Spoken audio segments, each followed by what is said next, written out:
Hi everyone, this is Trisha at HoopDancer Fitness in West Lothian. Welcome back to the second lesson in our beginners series. This time we're going to be looking at an off-body move, some very basic hand hooping.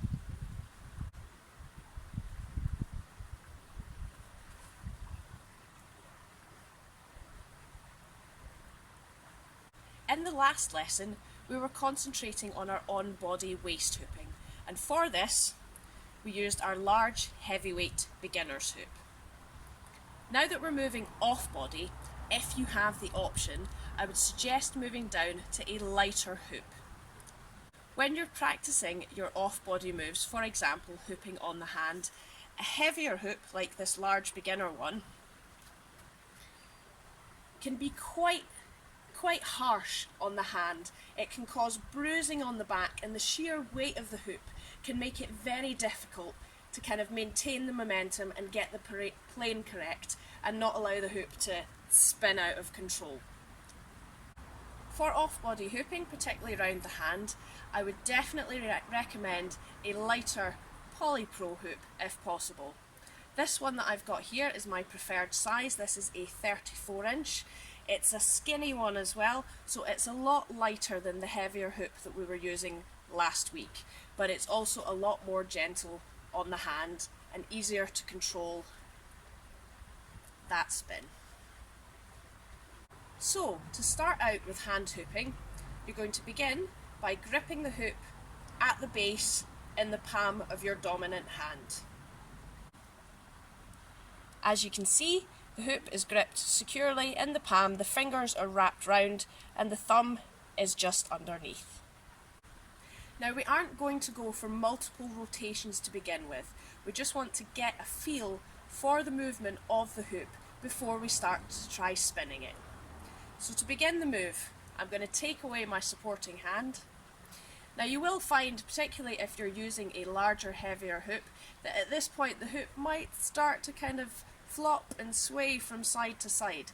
That's okay, this will come in time. It's all about just building up that strength in the lower arm and in the hand that's holding the hoop. So we're starting this move in this gripped position here, and all we're going to do to begin with is we're going to release the hoop and allow it to roll round the back of the hand and catch it like so. The hoop is just making one circle very gently, it's not requiring any kind of push or anything. We are just literally releasing it and letting it roll. As we start to get used to this motion, the release and catch, release and catch, we want to move on to adding in more spins. What can often happen at this point is people will get the hoop spinning, and then it will start to travel and it will go faster and faster, and the tendency is to start moving the arm very rapidly, which is just going to drive the hoop up to the body. If we go back to one of the points we looked at last week in waist hooping, the hoop will always go to where the movement is coming from. So if you're hooping on your hand nice and gently, but then you start to move your arm frantically up and down, the hoop is going to travel, it's going to make that journey all the way up there and most likely hit you in the face. So what should we be doing with our hands and our arms when we're hand hooping? The key to hand hooping comes from the position of the hand and the movement that the hand is making. When you release that hoop from the first position, your hand will open out into an L shape. Very defined L shape here along the finger and the thumb, and you want the hoop to be rotating somewhere here. For some people it's a bit closer to the thumb, for me it rotates over the knuckles. Having the hand in this position, the thumb prevents the hoop from travelling up the arm as we saw, and just allows for a nice controlled movement, keeping the hoop on the hand where it's supposed to be. Let's take a look at that L shape in motion. So we have gripped the bottom of the hoop, we're just going to release it slowly, and the hand is opening out into the L shape, and the hoop is rotating around the knuckles just down from the thumb. If I turn this move sideways, you'll be able to see a little bit more clearly. So you can see the L shape there quite clearly from this position with the hoop rotating round.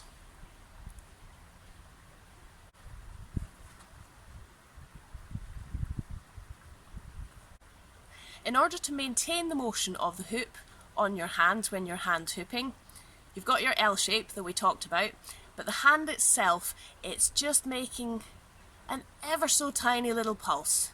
If you imagine a little fish swimming down the river, just flicking its tail.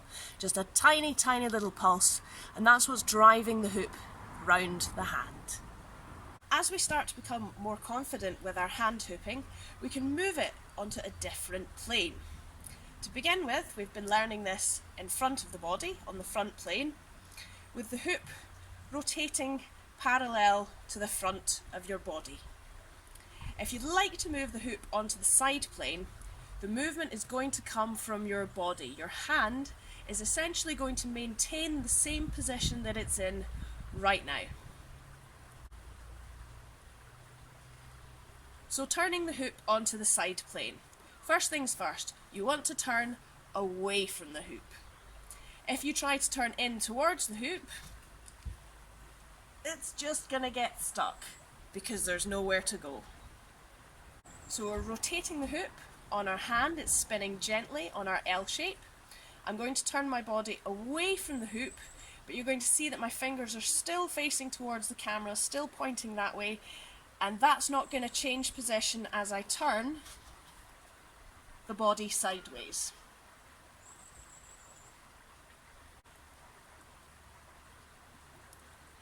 Now that the hoop is spinning on this side plane, it's very much the same principle as when it's moving in front of you. The hoop is just gently rotating on that L shape on the hand, but it's now spinning parallel to the side of your body.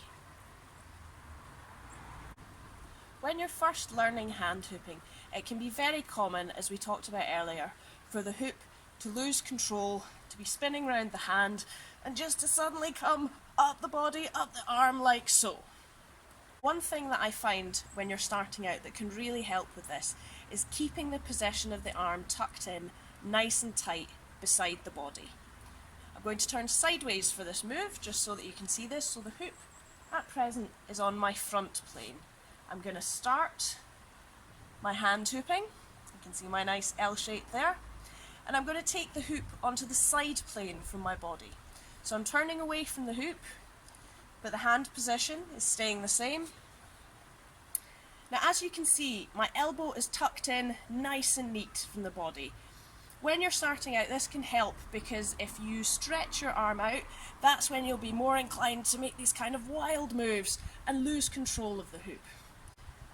But if you keep the elbow tucked in, nice and neat, it forces you to create the movement from the hand and from the right place and maintain control of the hoop. As you become more advanced, you are welcome to gently extend the arm out to the side, and once you've practiced a little bit, you'll find you do have some more control to take the arm all the way out if you want to change the move up a little bit. One last thing to mention in regards to hand hooping, and with a lot of off-body and technically on-body moves as well, and that's the importance of trying the move in both hands or in both directions.